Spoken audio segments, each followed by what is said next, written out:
살아계신 하나님 아버지 감사합니다. 이 시간에도 또 부족한 자를 세워주셨사오니 정의 입술을 통해서 오직 주의 말씀이 온전히 가감없이 그 뜻대로 전거되어지게 하시고, 비록 세상의 것, 세상의 언어로서 우리가 하늘에 있는 것들, 하나님 품속에 있는 것들을 말하지만 잘 정말 그것들을 이해하고 깨달아서 진정 그리스도인의 삶을 살아갈 수 있도록, 정말 그리스도 하나 되어진 그 삶, 그리스도의 삶이 나의 인생과 역사 속에서 그대로 재현되어지는 놀라운 경험을 하게 도와주시옵소서.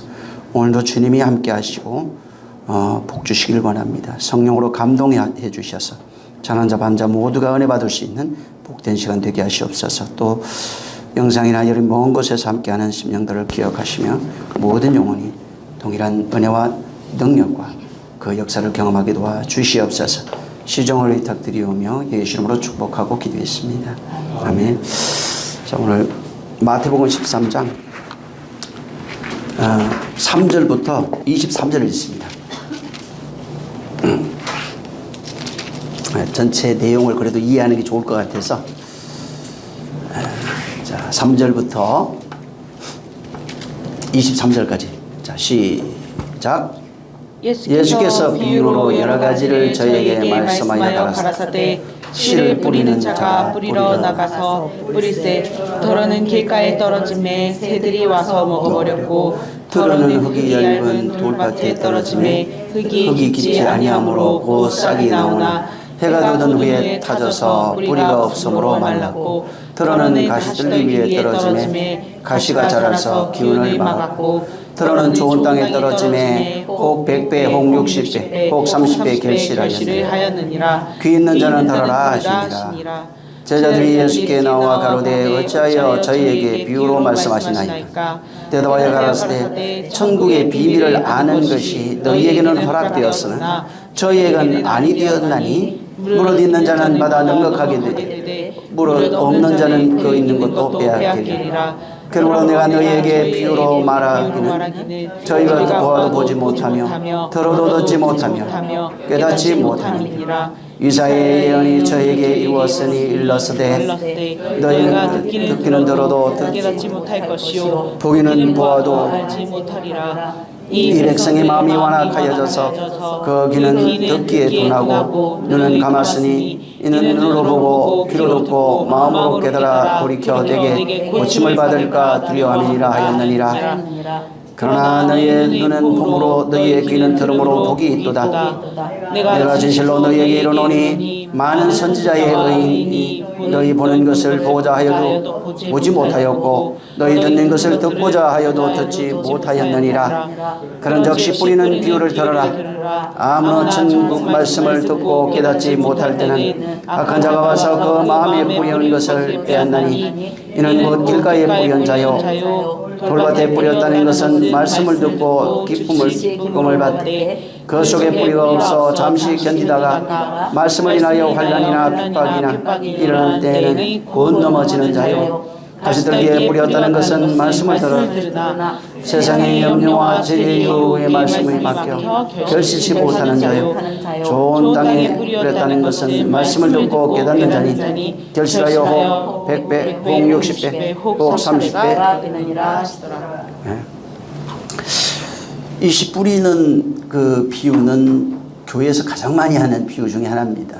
오늘부터 모르겠어요, 한 10번 정도 될 것 같은데, 이 씨 뿌리는 비유에 담겨 있는 그 내용이 뭔지를 우리가 잘 알아야 됩니다. 그동안 이제 기본적인 내용은 들었기 때문에 기본 상식은 가지고 있을 겁니다. 자, 그래서 여기 잘 보면 지금 우리가 읽었던 이 본문의 내용을 이제 잘 우리가 기억을 해보면은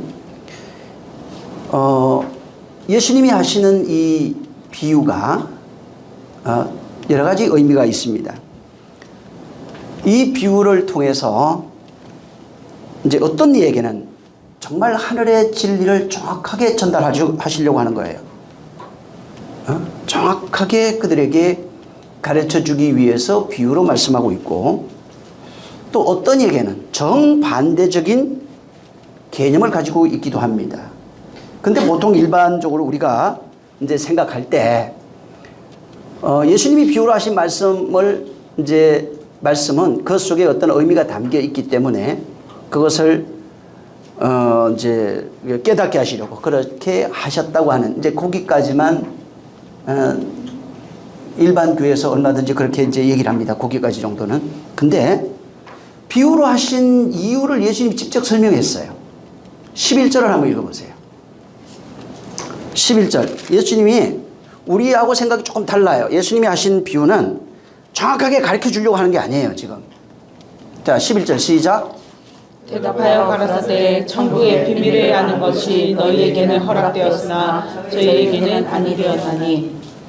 이게 무슨 얘기냐면 비유로 하신 이유를 주님이 직접 얘기하셨는데 어떤 하늘에 있는 것을 정확하게 맞아요. 그 의미도 있는데 사실은 이 본문의 비유로 하신 목적을 주님이 뭐라고 설명을 했냐면 허락된 자와 허락되지 아니한 자를 구별하려고 하신 거예요. 응? 허락된 자와 허락되지 아니한 자를 구별하려고 하시는 거예요. 근데 허락된 자가 나와요, 여기. 근데 여기 본문에는 우리가 읽었던 3절에 23절에는 허락되지 아니한 자도 있어요. 허락된 자에게는 천국 비밀을 알 수 있도록 그들에게 천국 비밀을 넘겨주는 내용이 나와요. 그래서 허락된 자만 주님이 하시는 비유의 내용들을 이해하고 그 내용이 담고 있는 그것을 가질 수 있어요. 그래서 주님도 여기 지금 허락된 자에게는 뭐라고 또 다시 설명을 하고 있냐면 12절을 읽어보세요. 허락된 자와 허락되지 아니한 자 차비를 또 나와요. 시작. 물을 있는 자는 받아 넉넉하게 되되 물을 없는 자는 그 있는 것도 빼앗기리라. 그러니까 비유는 허락된 자만 이해하고 그걸 가질 수가 있어요. 그러면 어떻게 되냐면 굉장히 넉넉하게 돼요. 근데 반대로 허락되지 아니한 자는 이걸 가질 수가 없어요. 아예 있는 것조차도 빼앗겨요. 그래서 나중에 또 설명하겠지만 빼앗기는 게 뭔지도 알아야 돼요. 자, 여기 있는 자는 넉넉하게 돼요. 어떤 자냐면 허락된 자입니다. 근데 반대로 허락되지 아니한 자는 그 있는 것도 빼앗긴다고 말씀하시는 겁니다. 자, 예수님이 지금 이제 사역을 하고 있는 거예요. 공생에 한번 생각해 보세요. 사역을 하고 있는데 여기에 앞에 온 사람들이 있어요. 여기는 두 종류밖에 없는 거예요. 주님 보실 때는. 어떤 존재예요? 그러니까 허락된 자와 허락되지 아니한 자예요.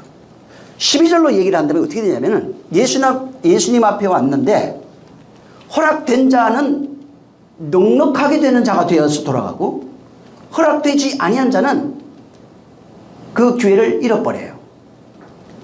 그래서 허락된 자는 주님 보실 때 넉넉해서 풍요로워져요.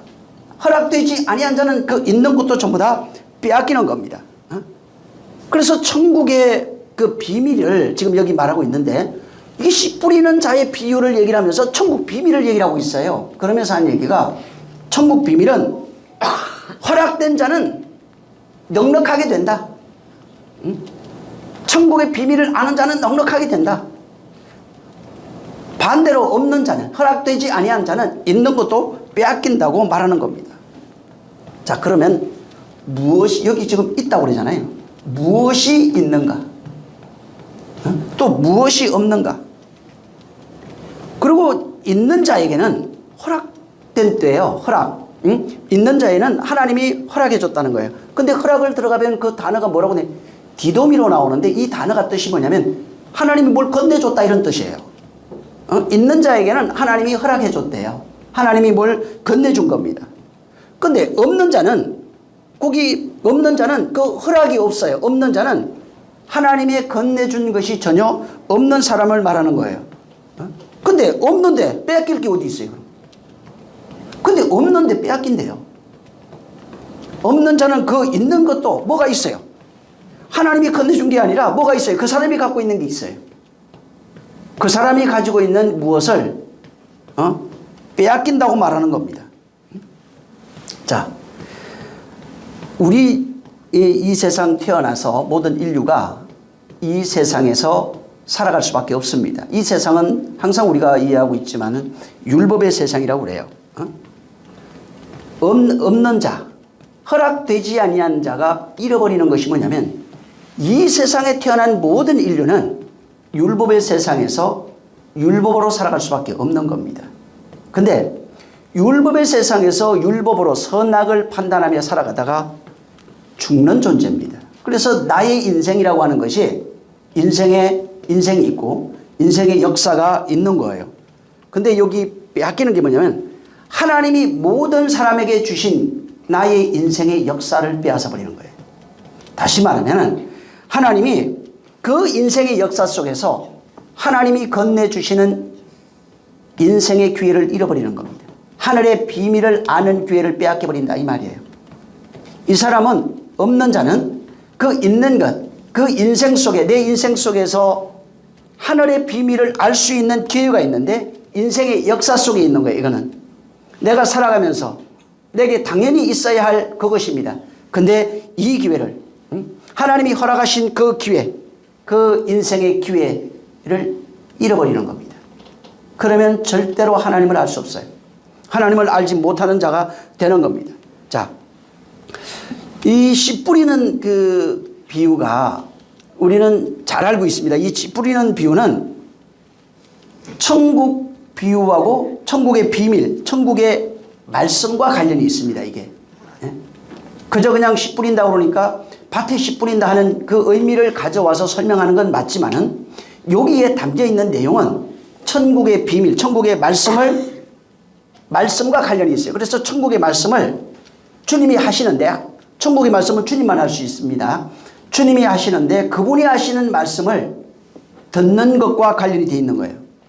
그것을 듣고 깨닫는 것과 관련이 되어 있는 이 내용이 바로 이 씨 뿌리는 비유입니다. 자, 이 씨 뿌린다 하는 이것은 복음이죠. 우리가 복음이라고 하는 내용을 잘 알고 있는데 복음의 진리를 설명하고 있어요. 이 본문에서 주님이 이 비유를 통해서 천국의 비밀, 천국의 복음의 비밀을 설명하고 있는 비유입니다. 그 말씀 속에 담겨 있는 그 진리, 그 생명을 상징하는 내용이에요. 그래서 자, 근데 하나님이 이 세상엔 천국의 비밀이 없습니다. 근데 하나님이 천국의 비밀을 인생들에게 씨 뿌린다는 내용입니다. 천국의 것들을 하나님이 이 세상에 없는 것들, 인생을 살아가고 있는 사람들, 이 역사 속에 태어나서 율법의 땅에 태어나서 율법으로 살아가고 있는 사람들에게 하나님이 씨를 뿌린다는 내용이에요. 그리고 씨를 뿌리고 자라게 하시고 열매 맺게 한다는 거예요. 이게 하나님이 하시는 일이에요. 다시 말하면 이 안에는 하나님의 구속사가 그대로 들어가 있어요. 하나님이 씨를 뿌린다는 겁니다. 가꿔서 자라게 한다는 겁니다. 그 다음에 열매를 거두시겠다는 겁니다.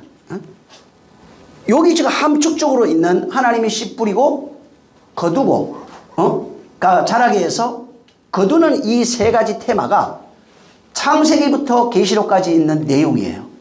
여기에 이것을 함축적으로 집어넣어서 하나님이 인생들에게 씨 뿌리겠다는 겁니다. 이 씨 뿌리는 게 땅이 아니에요. 땅으로 비유되어 있는 사실은 우리의 마음이에요. 우리의 혼을 말하는 겁니다. 자, 창세기부터 계시록까지 하나님이 씨를 뿌리는 그 사역이 설명이 되어 있습니다. 여기도 똑같아요. 여기도 하나님이 그 씨를 뿌리는 사역을 여기 적어 놓은 겁니다. 어디에 뿌리냐면은 하나님이 씨를 뿌리는데 우리의 마음과 인생의 역사 속에서 뿌려지는 거예요. 우리 마음 속에 뿌리게, 정확하게 얘기하면 우리의 혼입니다. 우리의 마음 속에 바로 씨 뿌리는 사역을 하겠다는 겁니다. 그러니까 씨는 어디에 뿌려지냐면 우리의 마음에 뿌려지는 거예요. 우리 언제까지? 계속해서 우리 인생이라고 하는 기간 속에서 뿌려지고 있는 겁니다. 자, 하나님이 씨를 뿌리면 그 씨가 자라납니다. 그리고 그 씨가 자라서 결국은 열매를 맺게 되고 하나님이 요구하는 것은 열매를 거두겠다는 겁니다. 그래서 이게 창세기부터 계시록까지 계속해서 말하는 게 뭐냐면 씨 뿌리는 얘기가 그렇게 많아요. 그 다음에 이게 자라게 합니다. 그 다음에 반드시 열매 맺어야 돼요. 그 다음에 거두는 겁니다. 씨를 뿌리면 자라고 그 다음에 열매를 맺고 그 열매를 거두는 내용이에요. 이게 하나님의 사역이라는 거예요. 그러니까 하나님의 사역에 이 성경은 그렇게 크게 얘기하면은 씨를 뿌리고 자라게 해서 열매를 맺으면 거두신다 이렇게 돼 있어요. 이게 성경 전체에 흘러가는 이야기예요. 그러니까 하나님의 사역이 씨 뿌리는 사역이라는 거예요. 이걸 비유로 해놓은 겁니다. 그래서 하나님이 씨를 뿌리면 자라납니다. 그 다음에 반드시 열매 맺게 돼 있고 그 다음에 그것을 거두게 돼 있는 거예요. 자, 그러면은 씨를 알아야 돼요. 우리 뭐 씨에 대해서 많이 들었습니다. 근데 이제 씨라고 하는 단어가 스피로라고 하는 단어예요. 근데 이건 뭐냐면 씨 뿌리다 이런 뜻입니다. 헬라어로는 스페이로, 씨 뿌리다 이렇게 돼 있어요. 이것은 뭐냐면 물리적으로 우리가 이제 땅에 씨 뿌리는 이 내용을 담고 있는 거 맞아요. 여기에서 온 겁니다. 이걸 쓰는 거예요. 물리적으로 땅에 씨를 뿌리다 이런 뜻인데 성경에서는 영적으로 영적 씨를 뿌리다 이걸로 같이 쓰고 있어요. 그러니까 실제 물리적인 씨도 뿌려지는 것을 말하지만은 여기서는 영적 씨를 뿌리는 걸로 되어 있는 겁니다. 그래서 스피리라고 하는 단어를 들어가면 씨를 뿌리다, 영적 씨를 뿌리다, 사상을 뿌리다 이렇게 나와요. 그러니까 사상을 전파하는 것도 씨 뿌리는 걸로 되어 있어요. 뭔가 이렇게 뿌려지는 거예요. 그래서 이것은 그 씨라고 할 때 이게 이제 보면은 명사형으로 가면 이제 그 스페르마라고 하는 단어인데 이게 동물의 씨 혹은 짐승의 씨, 뭐 사람의 씨, 뭐 이렇게 나와요. 그러니까 씨라고 하는 단어가 연결 찾아 들어가 보면 전부 다 식물의 씨도 씨고, 동물의 씨도 씨고, 사람의 씨도 씨고, 전부 다. 그래서 사람으로 연결돼서 쓸 때는 사람의 자손이란 단어로 쓰여집니다. 자손. 그래서 이게 씨라고 하는 개념이 그냥 식물의 씨만을 얘기를 하는 게 아니라 동물의 씨, 사람의 씨, 식물의 씨, 사상, 그 다음에 뭐 여러 가지 영적인 씨, 여러 가지 의미를 가지고 이 성경에 그렇게 쓰여지고 있어요. 그 다음에 이게 구약에 가면은 아까 스페이로라고 하는 단어는 헬라어인데 구약에 가면은 제라라고 하는 단어입니다. 굉장히 많이 쓰여져요. 이게 제라. 제라가 씨라는 뜻입니다. 근데 이 제라가 성경에 쓰여지는 의미를 보면 네 가지로 나타나요. 이 네 가지로 처음에 뭐냐면 뿌리는 시기, 이 제라를 쓸 때 뿌리는 씨를 뿌리는 시기, 파종 시기를 얘기를 해요. 두 번째는 뿌려진 것 혹은 뿌려진 것에 어떤 산물이 있어야 돼요. 뿌려진 것에 대한 열매, 이런 의미를 가지고 있어요. 또 그 다음에는 남자의 정액으로 나와요. 그 다음에 약속의 자손이라는 뜻으로 이게 제라라는 뜻이 그렇게 쓰여져요. 남자의 정액, 그 다음에 약속의 자손, 그 다음에 어떤 뿌려진 것에 대한 결과물, 그 다음에 씨 뿌리는 시기나 파종 시기 뭐 이런 식으로 나옵니다. 이 단어가 그렇게 쓰여져요. 자, 근데 성경이 일괄적으로 말하는 게 하나 있어요. 그게 뭐냐면 이 씨와 관련된 씨를 뿌리는 어떤 비유들이 나옵니다. 이 씨 뿌리는 사역을 통해서 하나님이 무엇을 하고 있다는 거예요. 계속해서 성경의 구약에 씨 뿌리는 이야기가 굉장히 많이 나오는데 하나님이 그 씨를 뿌리는 자시고 키우시는 자시고 열매 맺게 해서 거두시는 분으로 나와요. 다. 그래서 이게 비유로 되어 있습니다. 자, 근데 쉽게 말하면 하나님이 우리의 마음이라고 하는 땅이에요. 마음으로 상징되는 땅인데 이 땅에다가 씨라고 하는 개념을 가져다가 씨라는 개념이 있죠. 이 땅에 이걸 가져다가 하늘의 씨를 뿌린다고 나와요. 성경이 말하는 게 그거예요. 그러니까 씨라는 개념, 이 땅에 씨, 그러니까 자손도 있고 뭐 식물도 있고 동물도 다 있어요. 이 개념을 가져다가 하나님이 파종한대요. 어디에 파종하냐면 마음이에요. 마음과 역사 속에 파종한다는 얘기예요. 그리고 그 씨는 반드시 파종하면은 자라게 됩니다. 자라게 돼서 열매 맺도록 하나님이 그것을 가꾸신다는 겁니다. 하나님이 그래서 성경에 잘 보면 씨를 뿌리는 분이고 그것을 가꾸셔서 자라게 하고 열매 맺게 하는 분이에요. 그 다음에 중요한 것이 뭐냐면 이 열매를 거두어서 창고에 들이는 분으로 나옵니다. 자, 요 지금까지 한 얘기가 어디 기억나는 게 없어요? 이 지금 씨를 뿌리고 파종이잖아요. 곡식을 뿌리고 자라게 해서 열매 맺고 거두는 내용을 이 성경 창세기부터 계시록까지 말하고 있는데 요거를 이스라엘이 몸으로 경험할 수 있도록 절기로 만들어 버린 거예요. 그게 절기예요. 유대 절기. 예? 이제 7절기 보통은 이제 이렇게 얘기를 하는데 이 절기가 뭐냐면 씨와 전부 다 관련이 있어요. 이걸 그냥 이 사람들은 몸으로 다 배워버린 겁니다. 자, 우리 출애굽기 12장 한번 보세요. 출애굽기 12장 51절.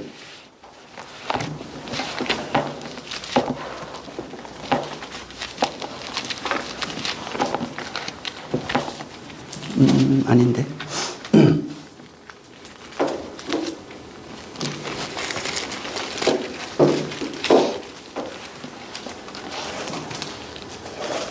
일자 맞아. 예. 자, 시작.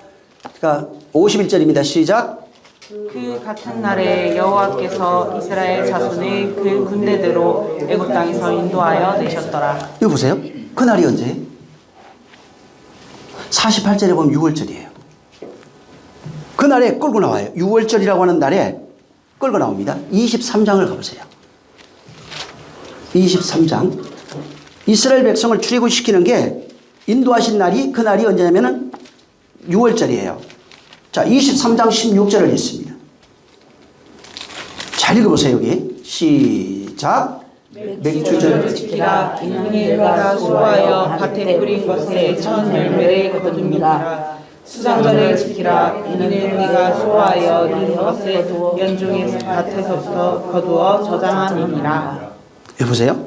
아까 지금 출애굽기 12장 51절 얘기했죠.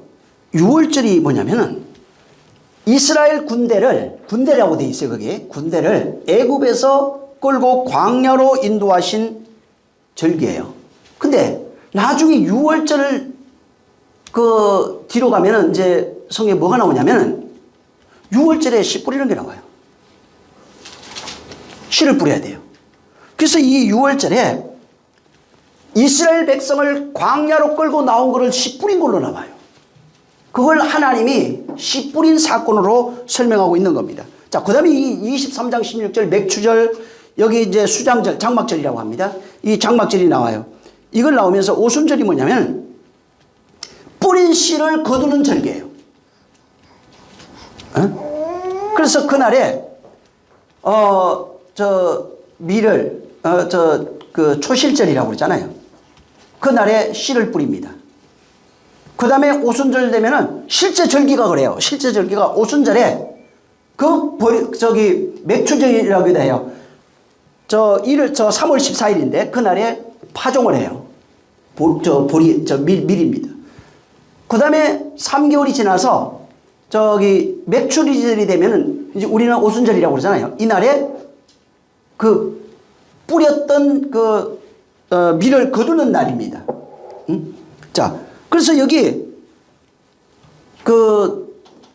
오순절에 뿌린 밀을 거둡니다. 그 다음에 장막절이 뭐냐면은 그 거둔 밀을 창고에 들이는 절기로 되어 있는 거예요. 그래서 여기에 하나님이 이스라엘을 광야로 끌고 온 것을 군대라고 합니다. 씨 뿌렸다고 그래요.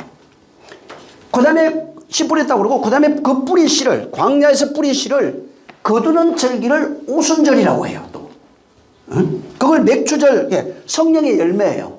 그리고 장막절은 뭐냐면 하나님이 거둔 그 열매, 이게 장막이라고 하는 게 하나님의 나라를 상징하는 겁니다. 그 거둔 열매들, 하나님의 그 나라, 장막으로 상징되는 그 나라로 거둔 열매들을 저장한다는 얘기입니다. 이 세 절기가 성경 전체를 나가요.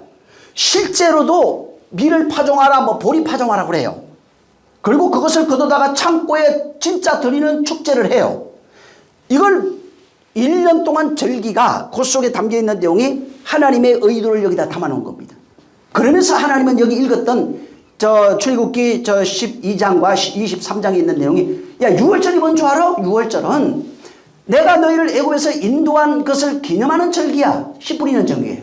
그리고 거기서 광야로 끌고 와서 하나님이 그들을 계속 양육합니다. 그 다음에 맥주절이 되면은 그날에 바로 너희가 뿌렸던 그 씨를 거두는 절기인데 모형이에요. 그날에 말씀으로 양육받아서 되어진 열매가 된 자를 거두는, 성령의 열매된 자를 거두는 그 모형을 그렇게 만들어 놓은 거예요. 그 다음에 열매들을 장막으로 드리는 장막절을 그들에게 정한 겁니다. 자, 거두어진 내용이 있을 거 아니에요. 이제 열매가 있잖아요. 하나님이 씨를 뿌려서 자라게 하고 그것을 거둔 내용을, 그걸 하나님의 집에 드리라고 그랬어요. 자, 그럼 하나님의 드려지는 창고에 그 열매 있잖아요. 거뒀던 열매. 열매의 내용이 뭐예요? 지금 말라기서 한번 보세요. 3장. 말라기 3장 10절을 보세요. 창고에 장막절이 드리는 거잖아요. 근데 하나님이 내 창고에 드리라고 한 것이 있어요. 자, 시작. 아니 10절. 3장 10절 시작. 만군의 여호와가 이르노라. 너희의 온전한 11조를 창고에 넣어 나의 집에 양식이 있게 하고 그것으로 나를 시험하여 내가 하늘 문을 열고 너희에게 복을 쌓을 곳이 없도록 붙지 아니하나 보라. 자기 창고에 드리는 걸 11조로 여기 되어 있는데, 자, 구속사를 보세요. 하나님이 씨를 뿌렸어요. 자라게 했어요. 열매 맺었어요. 열매 맺은 것을 자기 창고에 드리는 거예요. 그러니까 하늘에서 뿌려진 그 씨가 열매돼서 다시 드려지는 것이 온전한 11조예요. 이해하시겠어요? 네? 하나님이 원하는 그 11조라고 하는 것이 바로 아까 장막절, 수장절이라고도 합니다. 이때 바로 그분이 뿌려서, 씨 뿌려서, 하늘의 씨예요. 이 땅의 게 아니에요. 그래서 이 땅의 걸 뿌리는 게 그건 모형으로 한 거예요. 응? 누가 저한테 묻더라고요. 11조 해야 되냐고. 하세요. 해야지. 그 내용을 알아야 돼요. 근데 11조라고 하는 거기에 그 내용을 알면은 그것을 통해서 그 안에 의미를 담고 진짜 11조 하는 자가 되기 시작해요. 그러니까 내가 나라고 하는 그건 껍데기로 아니라니까. 하나님이 그걸 정해놨어요. 몸으로 익히게 해버린 거예요. 그거를 계속 그걸 통해서 그 의미를 기억하는 거예요. 그 내용을 가지는 거예요. 절기를 지키면서 절기의 내용을 내가 가지게 만들어버리는 거예요. 계속 그걸 해요. 우리 연보헌금 하잖아요. 연보헌금이 성경에 가보면은 반세겔레라고 그랬어요. 그거 뭐를 쓰라고 그랬냐면 성전 보수하는 데 쓰는 거예요. 이게 무슨 의미예요, 그럼? 이게 무슨 의미입니까? 성전을 보수하고 이렇게 쓴다고 그러잖아요. 그건 무슨 의미예요? 교회 예배당을 보수하고 그거 아니에요. 그 얘기가 아니라 성전된 성도들을 세우는 데 쓰여지는 거예요, 그게. 그 의미 모르면은 그런 거를 이해할 수가 없죠. 그래서 마찬가지입니다. 여기 지금 씨 뿌리는 내용을 하잖아요. 하나님이 씨를 뿌렸대. 하늘에 씨를 뿌리는 겁니다. 그 다음에 그것을 자라게 합니다. 하나님 뜻대로 자라서 열매가 되면은 하나님 나라라고 하는 장막이 그런 뜻이에요. 하나님의 나라, 천국 이런 뜻이에요. 거기에 거둬들이는 내용으로 나오는 겁니다. 자, 그래서 여기 지금 그것을 거둬들이면은 하나님이 되어진, 하나님이 원하는 열매가 돼서 받은 그것을 말라기서는 11조로 표현해 놓은 겁니다. 하나님이 뿌린 그 씨가 우리가 만든 씨가 아니라고요. 하나님이 뿌려진 그 씨가 하나님이 원하는 열매가 돼서 창고에 들여지는 상태가 되면 11조예요. 그래서 11조는 실제는 나예요. 하나님의 아들이 되어진 나예요. 그리스도가 되어진 나라고요. 세상에 있는 것은 더해 주신 거예요. 이 세상에 있는 것들을 그래서 얼마든지 지배할 수 있어요. 그리고 세상에 있는 것들을 가지고 그분의 뜻을 이루기 위해서, 그분의 뜻을 확장하기 위해서, 씨 뿌리는 사역에 동참하기 위해서 세상에 있는 육체, 시간, 물질, 가정 다 쓸 수 있는 겁니다. 얼마든지. 왜? 그것이 그분의 뜻이니까. 그분의 뜻에 하나 되어진 자로 살아가는 것이니까. 자, 그래서 자, 아까도 얘기했지만은 하나님이 씨 뿌리는 사역이 있는데 이 씨 뿌리는 사역은 땅이라고 하는 나의 혼이에요. 내 마음입니다. 자, 마음이고 마음과 인생과 그 역사 속에서 말씀의 씨가 뿌려지고 있는 거예요. 그리고 그 씨가 우리 안에서 자라가는 겁니다. 근데 사실은 우리는 그전에는 말씀의 씨를 뿌려지기 전에는 하나님과 상관없던 사람들입니다. 말씀과 전혀 상관없던 사람들이에요. 근데 어느 날 내가 예수 믿고 정말 성령 받고 나니까 어느 날 그 씨가 내 안에 들어온 거예요. 자, 들어왔는데 그 씨가 들어왔다고 하는 얘기는 그 씨로 말미암아 그 말씀이 들린다는 얘기예요. 말씀이 내 안에 들어왔다는 얘기는 말씀이 들렸다는 얘기입니다. 근데 안 들렸으면 안 들어오게 돼 있어요. 내 안에 들어왔다는 것은 그 말씀이 들리기 시작한 거예요.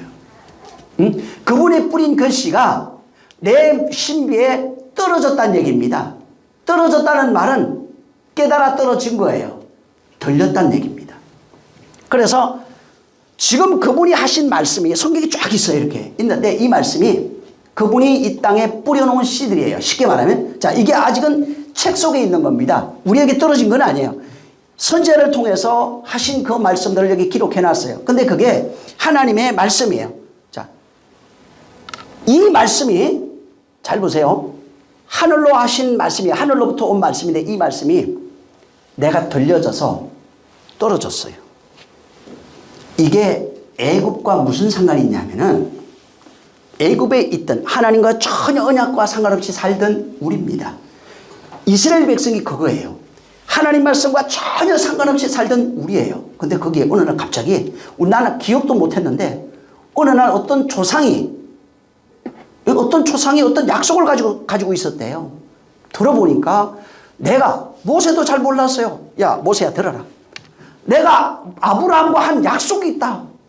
내가 너희 하나님이 되고 너희 나의 백성이 되리라고 한 약속이 있는데 내가 그래서 그걸 기억하고 너희를 끄집어낼 거야. 이러니까 모세가 깜짝 놀랐어요. 응? 그리고 그날 이 얘기를 가서 내가 이 얘기하면 믿겠습니까? 안 믿지. 하나님 없이 살아온 세월이 400년이 넘는데. 근데 그날 가가지고 선포하는 거예요. 난 못합니다 하니까 야, 애굽 아론 보내서 해. 너 말 못하니까 내가 대신해. 아론이 가서 백성들 모아놓고 족장들 모아놓고 얘기한 거예요. 안 믿었어요. 나중에 근데 안 믿으니까 어찌됐든 우리 그 나가다면 여기 다 죽는다. 별 얘기가 다 그 안에서 내분이 일어나고 그랬다고요. 근데 한 번 11조 내로 10가지 계명이 내려오죠. 이 내용을 보고 놀리기 시작하는 거예요. 자, 무슨 얘기냐면 하나님의 약속이 애굽으로 살고 있는 우리예요. 우리에게 그 약속이 말씀이 떨어진 겁니다. 자, 들리기 시작했어요. 그 말씀이 진리의 말씀으로 떨어지면 그 말씀에 의해서 끌려 나오는 내용이 애굽 내용이에요. 말씀을 들은 사람들만, 언약으로 받은 사람들만 끌려가지고 애굽에서 출발해서 광야로 나온 거예요. 이 내용을 모형으로 보여준 거예요. 그래서 우리가 자, 하나님 말씀이 설교를 통하든 뭐 성경을 읽든 들렸습니다. 들려가지고 우리의 신비에 떨어진 겁니다. 자, 그러면 내가 애굽에서 나오기 시작하는 거예요. 그걸 모형해 놓은 거예요. 애굽에서 어떻게 출발하냐면 말씀이 내 신비에 떨어져서 그 말씀에 끌려서 내가 교회로 나온 겁니다. 교회로 나온 건 모형이에요. 그 말씀에 끌려서 내가 나온 거예요. 그래서 원래는 나는 말씀을 듣지 못하던 자예요.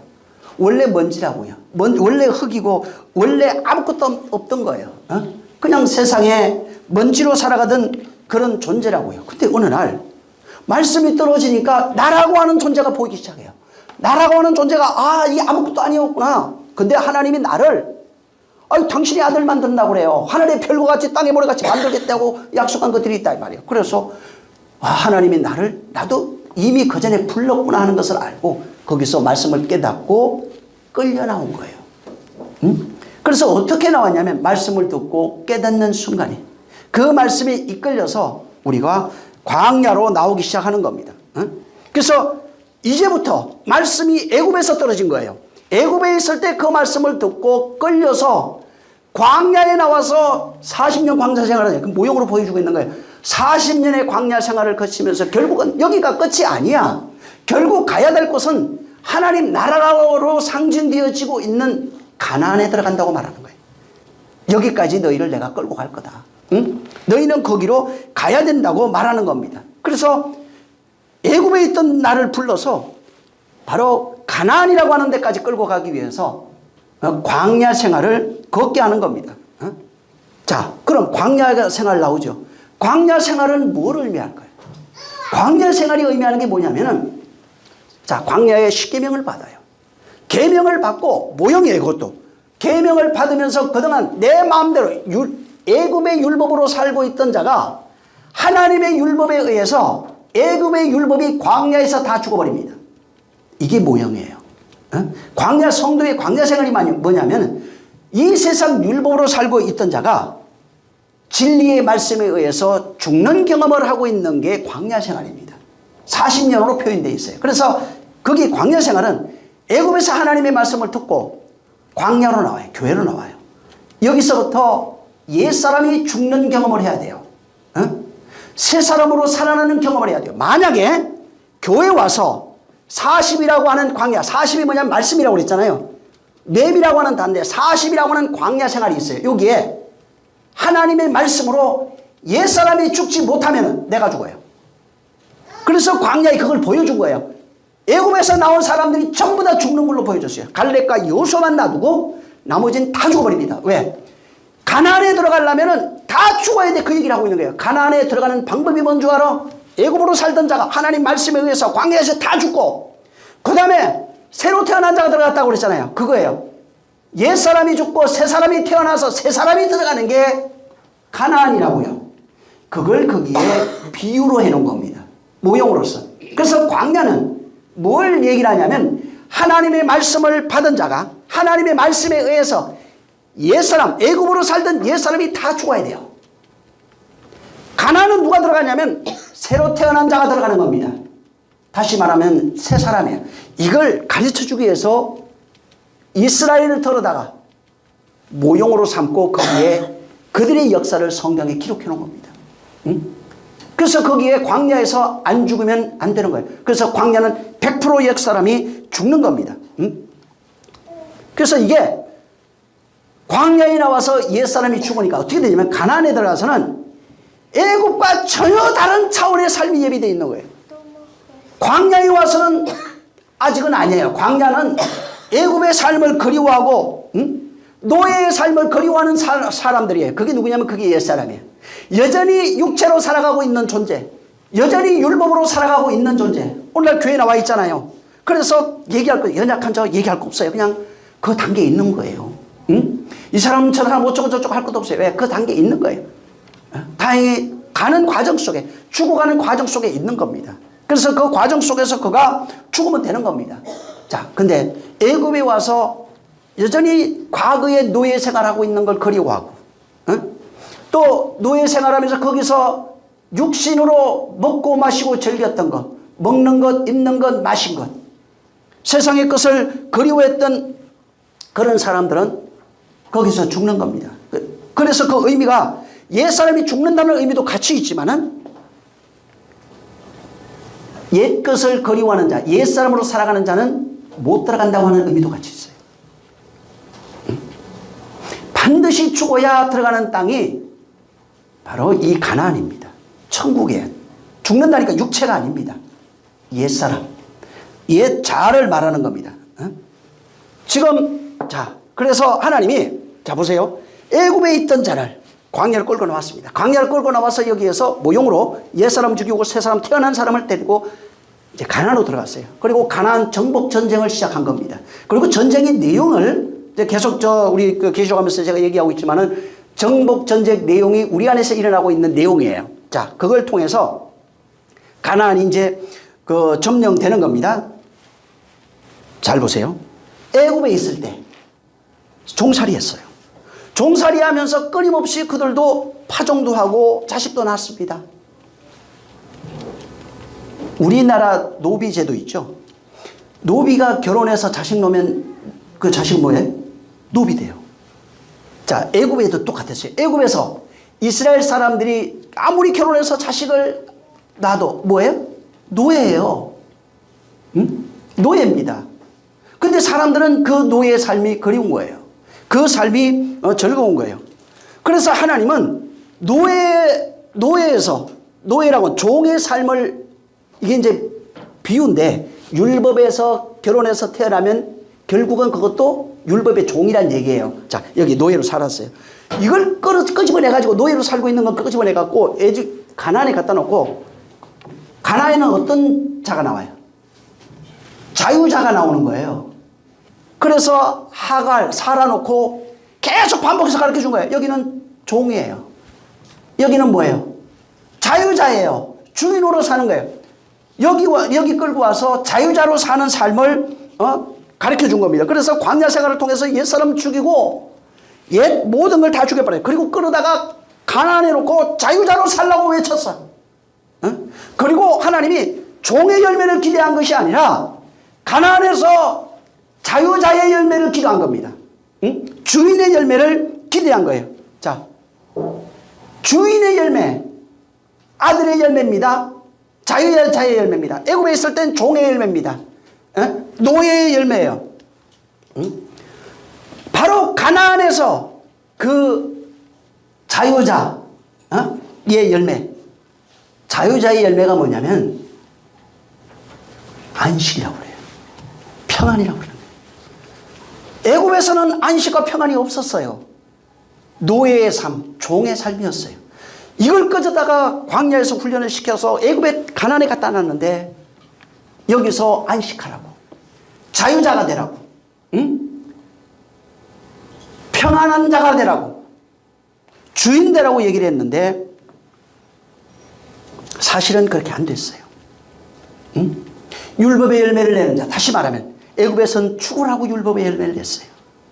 율법의 종으로 살던 사람들입니다. 그걸 끌어다가 자유자를 만드는 거예요. 광야에서 만들어 놓고 이걸 다시 끌어다가 가나안에 갖다 놓고 이제부터 자유자야, 평안해라, 안식이다 라고 말하고 있지만은 이스라엘이 안식의 열매를 내야 되는 겁니다. 자유자의 열매를 내야 되는 거예요. 평안의 열매를 내야 되는 겁니다. 자, 근데 하나님이 그렇게 종의 열매에 있던 게 모형으로 준 거라고 했잖아요. 여기다가 끌어다가 훈련시켜서 옛사람 죽이고 새사람 만들어서 가나안에 끌고 놓고, 자, 이제는 네가 자유자야, 자유자의 열매를 내야 되는 거야.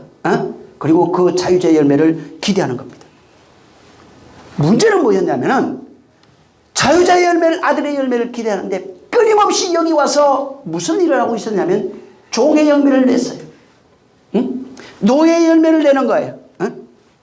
끊임없이 종의 모습을 드러내고 있었어요. 하나님이 원하는 열매가 안 나오는 거예요. 여기 종의 열매 나오는 거 당연한 거예요. 근데 가나안에서는 아들의 열매가 나와야 돼요. 자유자의 열매, 주인의 열매가 나와야 돼요. 근데 안 나오는 거예요. 여러분, 이사야 보세요. 왜 이 성경이 여기 쓰여졌는가? 5장 우리가 아는 말씀이에요. 1절부터 4절 읽어보세요. 이거 이해될 거예요. 5장 1절부터 4절. 왜 하나님이 이렇게 탄식하는지. 넣어놨는데 안 내. 시작. 나의 사랑하는 자를 위하여 노래하되 나의 사랑하는 자의 포도원에 노래하리라. 내가 사랑하는 자에게 포도원이 있으며 심히 기름진 산이로다. 땅을 파서 돌을 제하고 극상품 포도나무를 심었도다. 그 중에 망대를 세웠고 또 그 안에 술틀을 팠도다. 좋은 포도나무 들포도를 맺었도다. 예루살렘의 주민과 유다 사람들을 구하노니 이제 나와 내 포도원 사이에 사리를 판단하리. 내가 내 포도원을 위하여 행한 것 외에 무엇을 더할 것이 있으랴. 내가 좋은 포도 맺기를 기다렸거든. 돌포도를 맺히면 어찌민고. 자, 보세요. 극상품의 포도나무가 뭐예요? 이스라엘. 이스라엘이 극상품의 포도나무예요. 그리고 그것을 가나안에 심어놨어요. 그리고 거기서 극상품이기 때문에 좋은 밭이니까 거기다가 좋은 열매, 좋은 열매가 뭐예요? 진리의 열매, 애굽에서는 율법의 열매 맺고 살았던 자들이거든요. 그래서 이걸 끌어다가 극상품의 포도나무를 만든 게 광야예요. 광야에서 극상품의 포도나무를 잘 만들어서 세 사람 만들어요. 그리고 거기에서 그거를 가져다가 가난해 놓고 자유자로 살아라 얘기를 했는데, 아들로 살아라, 진리로 낳는 자가 살아라 이렇게 얘기를 했는데, 하나님이 원하는 극상품이 아니라 들포도를 맺어버렸어요. 들포도가 뭘까요? 율법의 열매 맺었다 이 말이에요. 율법의 열매 맺고 살아가고 있는 오늘날 성도들의 모습을 그렇게 비유하고 해놓은 겁니다.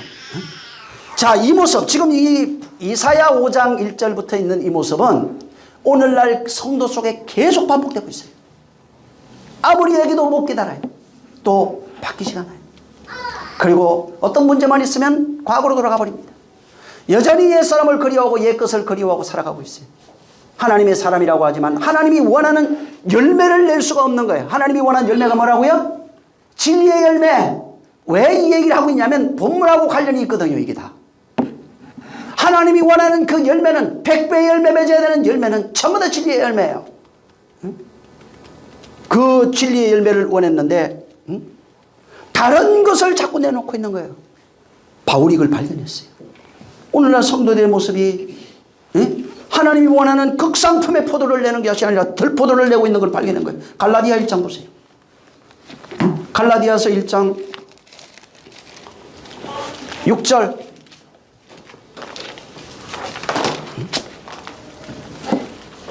1절 시작, 6절 시작. 그리스도의 은혜로 부르시니를 이같이 속히 다른 복음을 쫓는 것을 내가 이상히 여기노라. 8절 그냥 건너뛰어서 시작. 그러나 우리 오늘은 하늘로부터 온 천사라도 우리가 너희에게 전한 복음 외에 다른 복음을 전하면 저주를 받을지어다. 그리스도 외에 다른 복음이 없어요. 자, 그걸 3장 보세요. 그다음 3장 1절에 3절. 들포도를 맺는 것이 어떤 것인지 1절에 3절 시작. 어리석도다 갈라디아 사람들아, 예수 그리스도께서 십자가에 못 박히신 것이 너희 눈앞에 밝히 보이거늘 누가 너희를 꾀드냐?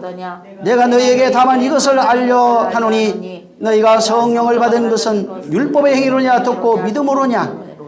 너희가 이같이 어리석으냐? 성령으로 시작했다가 이제는 육체로 극상품의 포도나무를 만들어서 심었는데 들포도를 내고 있어요.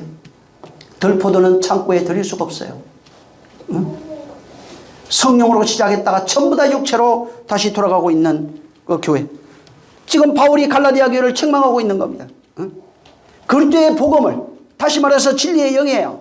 성령으로 말미암아 진리의 영을 받은 교회가 성령으로 말미암아 진리의 영을 내야 된다 이 말이야. 진리의 성령의 열매를 맺어야 되는 거예요. 그래서 성령의 열매 나오잖아요. 성령의 열매를 내는 자가 돼야 되는데 끊임없이 다시 율법의 행위로 돌아가고 있는 거예요. 율법의 행위로 돌아가서 율법의 행위의 열매를 맺고 끊임없이 내놓고 있는 거예요. 오늘날 성도들의 모습이라고요. 성령으로 시작했잖아. 그러면 성령으로 말미암아 옛사람이 죽고 진리의 열매 맺는 성령의 열매가 나타나야지. 그래서 성령의 열매까지 적어놨어요. 갈라디아 5장에 나와 있잖아요. 그 뒤로 넘어가면. 그래서 그걸 써놓은 거예요. 성령의 열매는 이런 거잖아. 근데 성령의 열매를 맺는 것이 아니라 끊임없이 착하게 사세요. 다시 율법의 행위를 끊임없이 드러내고 있는 그들은 뭐예요? 덜포도나무라고요. 덜포도라고요. 하나님이 율법의 행위를 드러내고 있는 덜포도들이라고요. 그래서 오늘날 수많은 사람들이 성령 하나님 감사합니다 말하는데 딱 돌아가면 다시 율법으로 돌아가요. 삶 속에서는 율법의 행위가 끊임없이 율법의 열매를 끊임없이 내고 있어요. 선하게 착하게 살고 행위로 아름다운 모습들, 그게 잘못됐다는 얘기가 아닙니다. 성령의 열매 맺고 난 이후에 그 맺은 사람들의 삶은 그냥 얘기를 안 해도 남들이 봐도 그렇게 살아요. 근데 선우가 바뀌어버린 거예요. 성령의 열매 맺는 데는 관심이 없어요. 육신의 율법의 행위, 그 행위에 열매 맺는 데만 관심이 있는 거예요. 그래서 속 사람은 하나도 안 믿기는 거예요. 씹히는 이유가 그분이 원하시는 열매를 거두려고 하는 거예요. 근데 그분이 원하시는 열매는 율법의 열매가 아닙니다. 덜포도가 아니라고요. 근데 사람들은 은혜 받으면 행위로 돌아가려고 해요. 은혜 받기만 하면 다시 행위로 돌아가요. 성령의 열매 맺기를 바라시는 겁니다. 그리스도의 교회는 성령으로 말미암아 열매 맺는 거예요. 구약의 교회인들, 구약의 성도들은 율법의 행위를 드러냈던 자들입니다.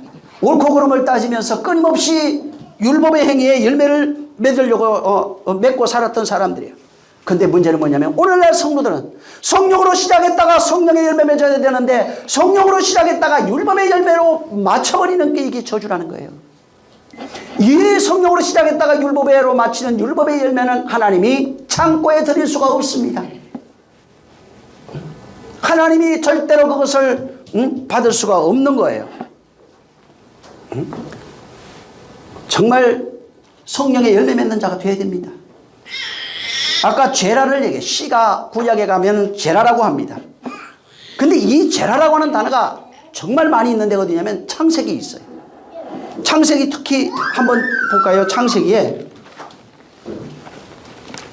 1장 11절 12절을 읽어보세요. 창세기 1장 11절 12절. 창세기 1장 11절 12절 13절까지 읽죠. 11절부터 13절 시작.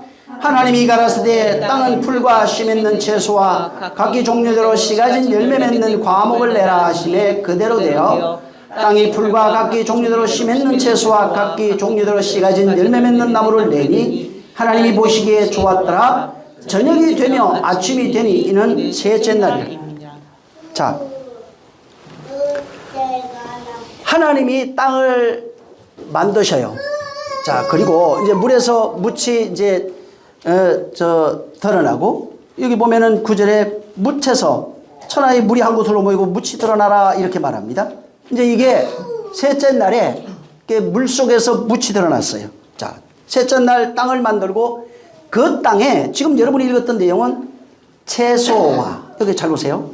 채소와 그 다음에 나무와 씨 가진 열매를 맺게 하셨다고 나와요. 여기 보면은 땅은 풀과 씨 맺는 채소와 각기 종류대로 씨 가진 열매 맺는 과목을 내라 하니까 그대로 되었다 이렇게 돼 있어요.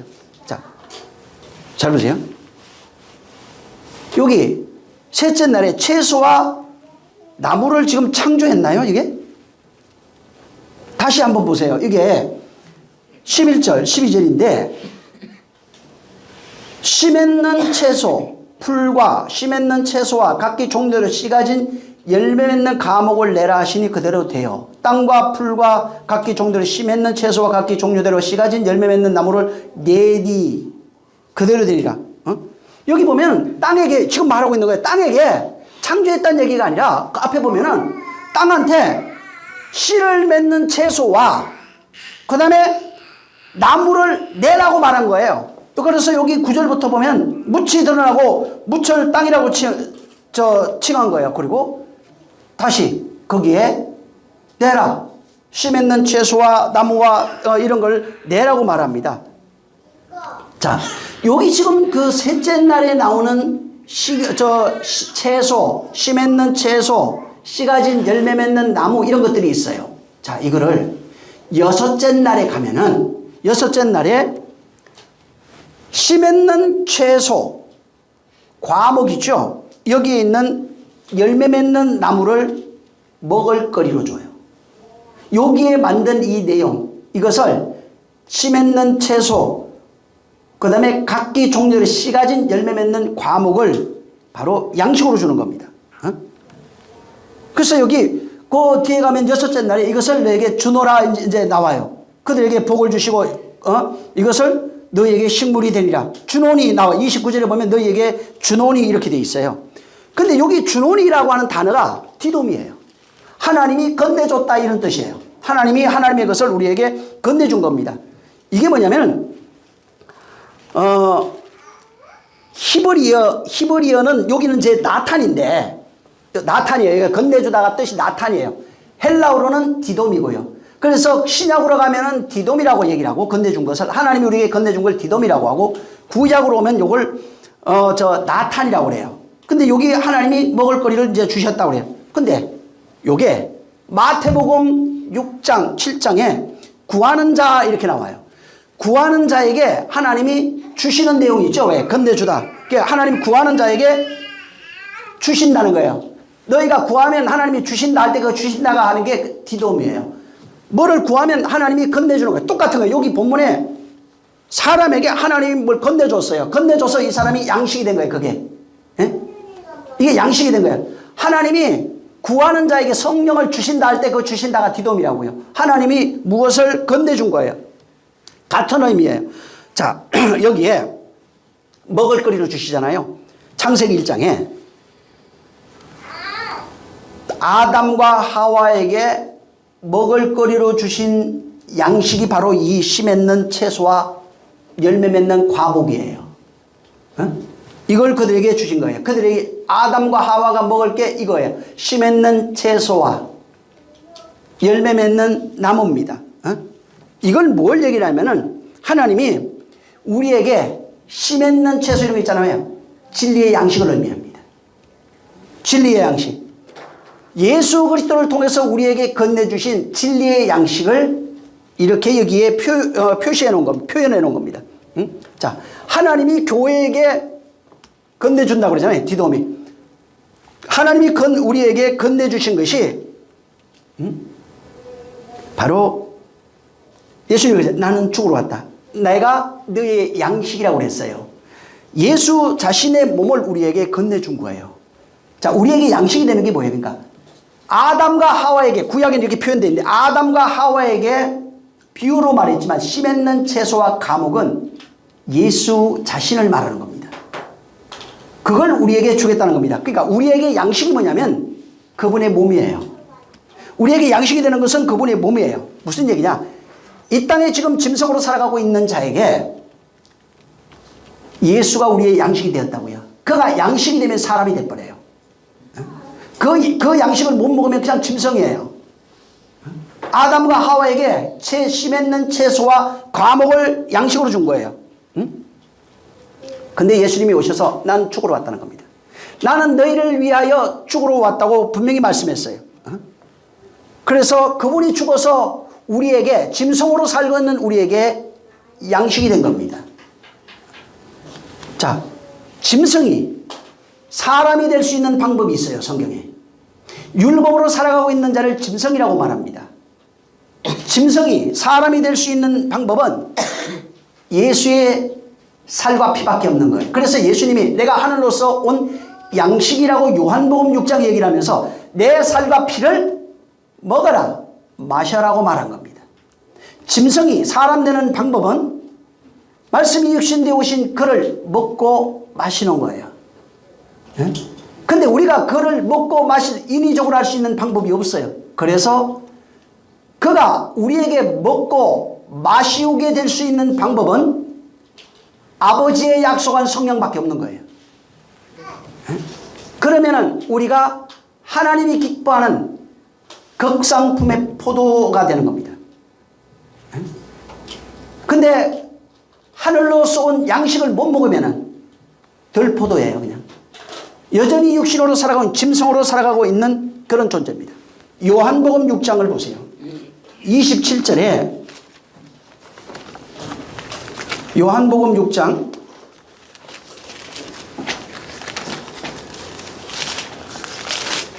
27절. 자, 시작.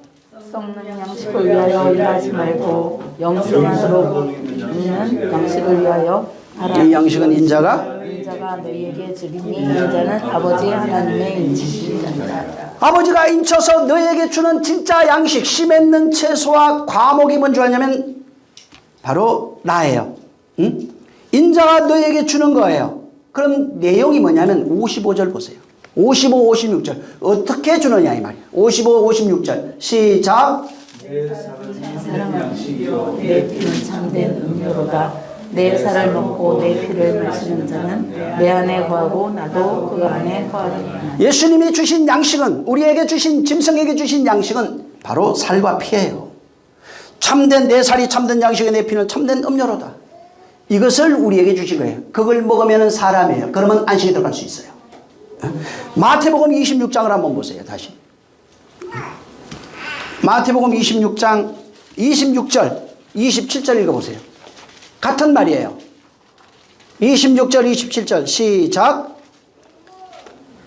마태복음 26장 26절 27절. 자 시작. 저희가 올 때에 예수께서 떡을 가지사 축복하시고 떼어 제자들을 주시며 가라사대 받아 먹어라 이것은 내 몸이라 하시고 또 잔을 가지사 감사하시고 저희에게 주시며 가라사대 이것을 받아 마셔라. 28절 이것은 내 죄를 피흘리니까 내 살과 피예요. 우리에게 양식이 되는 게 내 살과 피라고요. 살과 피를 먹는 거예요. 근데 그냥 못 먹어요. 십자가에 우리 몸 밖에 있다고요. 그게 십자가에 흘려놨다고요. 그게 우리 안에 들어오는 방법, 내가 먹는 방법은 성령밖에 없어요. 성령이 오셔야만 먹고 마실 수 있어요. 그러니까 성령 없으면 구원 없어요. 응? 말씀을 깨달을 수가 없어요. 응? 그래서 여기에 지금 이 창세기 1장에 제라라고 하는 씨를 얘기를 하면서 이것을 양식으로 주겠다는 겁니다. 양식의 내용은 알았죠. 예수 홀태예요. 쉽게 말하면. 응? 양식을 우리에게 줘서 극상품의 포도나무로 비유되어 있는 우리의 영혼이에요. 하나님의 아들들입니다. 자유자, 안식하는 자를 창고에 드리겠다고 말하는 겁니다. 그 다음에 또 제라가 쓰여지는 곳이 있어요. 창세기 3장을 보세요. 3장에 15절, 우리 잘 아는 내용입니다, 이거. 응? 15절 한번 읽어보세요, 여기. 중요한 것이기 때문에 이제 이건 중요해요. 아까 본 것이나 이거는. 자, 15절 시작. 내가 너로 여자와 원수가 되게 하고 너의 후손도 여자의 후손과 원수가 되게 하리니 여자의 후손은 내 머리를 상하게 할 것이요 너는 그의 발꿈치를 상하게 할 것이니라 하시고. 자, 여기에 하나님이 인류를 구원하시기 위해서 씨 주겠다고 약속했어요. 인류는 이 아담과 하와가 나오는데 선악과 먹은 존재라는 겁니다. 다시 말하면 율법으로 살아가고 있는 존재라는 뜻이에요. 이건 나중에 한번 또 설명을 하겠습니다. 두 개로 보고 살아가고 있는 존재, 바로 아담과 하와예요. 그렇게 되면은 그 상태, 두 개로 보고 살아가고 있는 아담과 하와의 모습을 창세기 3장에 자세하게 써놨어요. 뱀도 등장시키면서 그 다음에 이 상태가 너야 라고 말합니다. 그건 또 다음에 얘기를 하기로 하고, 여기 인류를 지금 두 개로 율법 아래 태어나 죄 아래. 율법은 왜 율법 아래 있어 죽냐면은 율법 아래 있으면 끊임없이 정죄받습니다. 죄 아래 속하게 돼 있어요. 그러면 죽어요. 이를 살릴 수 있는 방법은 씨를 건네주는 것밖에 없어요. 그래서 여기에 이제 모형으로 이제 이걸 등장시켜 놓은 겁니다. 자, 그래서 씨를 주시고 씨에 대한 약속을 먼저 해요. 씨 주겠다는 겁니다. 두 번째는 내가 준 이 씨를 반드시 이루어내겠다는 겁니다. 씨에 대한 성취를 모형으로 주고 있는 겁니다. 다시 말하면 선악과 먹고 살아가고 있는 아담과 하와를 등장시켜 놓고, 아담과 하와가 우리예요. 아담과 하와를 등장시켜 놓고 바로 아담과 하와, 너 아담과 하와잖아. 그게 후손이잖아. 쉽게 말하면 두 개로 보고 살아간다. 선악과 먹고 살아가고 있는 너에게 내가 씨 주겠다고 하는 약속입니다. 그것을 알면, 내가 아담이라고 하는 죄 아래에 있는 자, 율법으로 살아가고 있는 자라고 하는 것을 깨달으면 하나님의 씨의 약속이 있다는 것을 바로 알 수 있는 겁니다. 다시 말해서 아담과 하와가 구원받기 위해서 기다리는 게 뭐예요? 읽었잖아요. 씨예요. 아담과 하와가 구원받기 위해서 끊임없이 기다리는 게 뭐라고요? 씨라고요. 씨에 대한 약속이에요. 그래서 여기 3장 끝으로 가면 뭐가 나오냐면 아들 나오는 산자의 의미가 된다고 얘기해 줬어요. 그냥 확실하게 얘기해 준 거래요. 해버린 거예요. 죄 아래 있는 자, 율법으로 말미암아 죄 아래 태어나 죄를 깨닫고 살아가고 있는 그는 살 수 있는 방법이 뭔지 아느냐? 아담과 하와에게 얘기해. 아담아 들어라. 내가 씨 줄게. 응? 내가 씨 줄게. 근데 씨가 오면은 야 머리 빠개일 거야. 그는 손과 발을 상할 거야. 그 15절부터 나와 있어요. 그 내용이에요. 그렇게 건네주는 시의 내용이에요. 이 3장에 시가 어떻게 우리에게 들어오고 시가 어떤 일을 하게 되어 있고 그 시의 결과는 무엇인가에 대한 내용이 여기 다 들어가 있어요. 응? 그래서 3장을 진짜 영감을 가지고 보면은 이 안에 다 있어요. 그냥 어떻게 구원받는지가. 그래서 이것을 깨달은 아담과 하와가 내가 씨 줄게 라는 것을 깨닫고 아담과 하와는 씨를 기다리는 겁니다. 자, 3장 1절에 뱀을 등장시켜요. 하나님이 뱀을 등장시켜서 뱀으로 살아가고 있는 존재, 뱀이 여기 하나님의 원수입니다. 자, 그게 누구냐면 우리예요. 하나님의 원수로 살고 있는 우리, 다시 말해서 뱀의 자리에 있는 우리의 모습을 형상화시켜 놓은 거예요. 뱀의 자리에 있는 우리, 하나님의 원수로 살아가고 있는 우리. 자, 우리를, 자, 이게 뱀의 자리예요. 뱀의 자리는 뭐예요? 하나님 건너편에 있잖아요.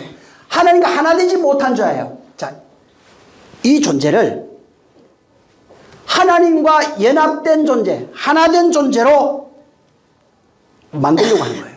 자, 하나님과 연합을 시켜야 되는데 어떻게 연합시켜느냐 하면은 그 이후에 쭉 나와 있어요. 연합되는 방법이, 예? 하나님이 보낸 자가 와야 되고 그거 와서 뱀의 머리 다 깨버려야 되고 그 다음에 그가 또 달려야 되고 이런 내용이에요. 그러니까 이런 식으로 되면은 너희가 내가 하나 될 수 있는 거야. 3장에 그래서 여기 저 나중에 한번 15절부터 쭉 읽어보세요. 여기에 이렇게 되는 모습, 이 하나 된 모습, 이렇게 된 모습이 되면은 네가 그걸 가지고 있으면은 그게 구원이야. 그게 바로 천국이야. 그게 바로 영생이야. 이것을 가르쳐주고 있는 겁니다. 응? 자, 그래서 그 내용을 듣고 이게 이제 미리 있을 일이에요. 이걸 듣고 하나님이 내가 씨 줄게. 그러면서 여자의 후손, 응? 여자의 후손으로 오신 예수 그리스도, 그들이 여자의 후손으로 오는 그 씨가 바로 이러한 일을 할 거야 라고 여기에 지금 말하고 있는 겁니다. 그러면서 여전히 하나님 보실 때 뱀의 자리, 두 개로 날름거리면서 살아가고 있는, 판단하며 살아가고 있는 뱀은 뭐가 없어요? 귀가 없어요. 그래서 귀가 전혀 없어요. 귀가 없이 끊임없이 두 개로 그 주변을 판단하고 느끼고 그렇게 살아가고 있는 존재입니다. 바로 율법과 선과 악, 쉽게 말하면 선과 악을 판단하며 살아가고 있는 존재가 인간이에요. 그래서 뱀의 자리에 여전히 선과 악을 판단하며 선악의 욕망으로 살아가고 있는 나를 여기 지금 그 15절부터 쭉 보면은 그 머리가 깨져버려요. 뱀으로 살고 있는 자, 하나님의 원수로 살고 있는 자, 네가 살 수 있는 방법이 뭐냐면 하나님이 보내신 자가 와야 돼요. 그 보내신 자가 와서 바로 그 15절부터 여자의 후손이에요. 여자의 후손이 와가지고 뱀의 머리로 살고 있는 자, 선악의 욕망으로 살고 있는 자, 그 다음에 선악을 판단하고 살고 있는 그 머리를 뽀개버리겠다는 겁니다. 구원이 뭐냐면 여자의 후손이 와서 씨예요. 이게 와서 율법의 의로, 율법의 신으로, 자아의 욕망의 신으로 살고 있는 그 머리를 없애버리겠다는 겁니다. 그걸 머리를 자름으로써 구원이 시작된다는 겁니다. 여인의 후손이 와야 되는 거예요. 그래서 여인의 후손이 와서 율법의 신으로 살고 있는 내 머리가 잘리면 그때부터 구원이야. 이거를 여기 창세기 3장에 다 담아놨어요. 이해하시겠어요? 이 내용. 그래서 여기에 여자의 후손을 등장시키는 겁니다. 자, 우리는 율법 아래 태어나 율법으로 살아가는 존재입니다. 자아의 욕망을 의지하고 살아가고 있는 존재예요. 다시 말해서 뱀으로 살고 있는 존재라 이 말입니다. 선악을 판단하며 살아가고 있는 그런 존재, 율법의 자리에 앉아 신이 되어 있는 존재, 그 신의 자리, 욕망의 자리에 앉아서 선악을 판단하면서, 선악을 판단하면서 여기 뭐냐면은 여기서 문제예요. 죄책감 느껴요. 예수 믿으면 더 많이 느낍니다. 죄책감을 느끼면서 문제는 뭐냐면 선악을 판단하면서 죄책감도 느끼지만 그걸 가지고 자기를 정당화시켜버려요. 괜찮겠지. 내가 이 정도 했으니까. 내가 회개했으니까. 내가 뭘 했으니까. 끊임없이 자기를 정당화시키며 살아가고 있는 그 모습이 뱀의 모습입니다. 응? 뱀의 모습. 그래서 스스로 위로하고 스스로 책망하고 스스로 의로워지고 모든 것을 자기 스스로 판단하고 살아가고 있는 그 뱀, 율법의 신으로 살고 있는 그 뱀, 그 뱀이 내 머리라고요. 그런데 여인의 후손이 오면은 뱀의 머리를 부순다는 겁니다. 무슨 얘기냐면 이게 여인의 후손인 그리스도예요. 그가 진리로 우리에게 들어오면 율법의 머리가 삭제된다는 뜻입니다. 그러니까 율법이 뭐예요? 옛사람이에요. 진리가 오면은 옛사람이 죽고 새 사람으로 나온다 이 얘기예요. 그러니까 다시 말해서 율법의 구조가 깨지는 거예요. 진리의 구조가 들어오게 되면은 율법의 구조가 깨져버리는 것입니다. 그걸 구원이라고 그래요. 근데 이 구원의 시작이 여인의 후손이에요. 그 구원은 예수 그리스도로 말미암아 되어지는 겁니다. 예수 그리스도의 진리의 말씀으로 되어지는 거예요. 그래서 율법의 머리 곧 뱀이에요. 뱀의 머리로 살고 있는 우리예요. 율법에 태어나 모든 사람이 뱀의 머리로 살고 있어요. 그 머리를 예수 그리스도가 진리로 오셔서 그 신으로 살고 있는 그 머리를 잘라버린다는 겁니다. 그래서 뱀의 머리가 상해치면 구원이에요. 그 모형을 여기다가 담아놓은 겁니다. 그래서 여기에 신으로 살고 있는 그 머리가 죽으면 돼요. 그래서 성경에 우리의 머리가 잘려서 우리가 누구에게 접받침 당한다고 나와요? 예수 그리스도에게. 그래서 그거 쓰는 거예요. 물고기 있죠? 물고기가 어떻게 움직여요? 머리로 움직여요. 몸통이 머리예요. 그거는. 그래서 물고기는 머리가 없는 존재예요. 모형만 해놓은 거예요. 그게. 머리는 절대로 움직이지가 않아요. 몸통으로 살아가고 있는. 그래서 우리를 물고기로 표현해놓은 거예요. 창세기에. 그래서 바로 머리가 잘리면은 우리가 그에게 우리 지체라고 그러죠. 그래서 지체라고 그래요. 그에게 접붙임바 되어서 우리가 그때부터는 그로 살아가는 그런 존재가 되는 겁니다. 자, 그래서 아담과 하와가 뭐예요? 아담과 하와가 기다리는 것은 여인의 후손이에요. 여인의 후손으로 오는 그가 오셔야 우리가 여기서 해방될 수 있는 걸 아는 겁니다. 그래서 아담과 하와는 너희야. 너희의 모습이 아담과 하와고 그로 살아가고 있는 자는 반드시 머리가 깨져야 돼. 근데 그 머리를 깰 수 있는 이는 예수 그리스도밖에 없어. 여인의 후손이야. 여인의 후손이 오면 그 머리가 깨져. 그러면은 그로 말미암아 구원이 되는데 비로소 산자의 의미가 될 거다. 이렇게 기록하고 있는 겁니다. 자, 그러면서 다시 아담과 하와에게 여인의 후손으로 오신 이가 어떻게 구원을 받을 수 있는지를 모형으로 보여준 내용이 가인, 아벨, 셋입니다. 이거는 다음 시간에 제가 저 말씀을 드릴게요. 왜 아담과 하와에게 창세기 3장에 이 얘기를 하시고 그 다음에 4장에 가면은 가인 낳는 얘기를 해요. 가인이 누군 줄 아느냐? 그 얘기부터 시작해요. 그래서 가인을 통해서 어떻게 구원이 되는지에 대한 내용을 여기다 설명을 해놓은 겁니다. 한번 다음 시간에 이거는 잘 한번 보세요. 그래서 여기 창세기 3장에는 뱀인 우리가 어떻게 구원받는지 얘기를 하고, 그리고 그 여인의 후손이 와서 우리를 구원하는 내용을 적어놨어요. 근데 4장에 가면은 여인의 후손이 왔는데 여인의 후손이 어떻게 죽어야 되는지에 대한 내용을 기록해놨어요. 이걸 한번 잘 보시기 바랍니다. 자, 같이 기도할 때 하나님, 지금 우리 본문 이 씨에 관한 얘기를 하고 있는 겁니다.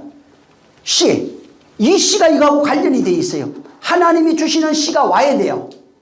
그래서 그 씨를 주겠다는 겁니다. 여인의 후손으로 오는 씨를 주겠다는 거예요. 이 씨가 없으면은 100배 안 됩니다. 그냥 우리가 100배, 30배 좋은 땅입니다. 그 내용이 아니에요. 거꾸로 얘기하면 100배 한 땅이 좋은 땅이에요. 응? 잘 보시고 정말 하나님이 우리에게 씨 주시는 것. 그래서 절기 얘기했죠. 이걸 생각해야 돼요. 절기. 하나님이 씨 뿌려요. 가꾸십니다. 그리고 그 씨가 열매 맺으면 하나님이 원하는 열매가 되면은 이사야는 극상품의 포도 열매라고 그랬는데 하나님이 원하는 열매가 되면은 반드시 창고에 100% 들어갑니다. 들어게 돼 있어요.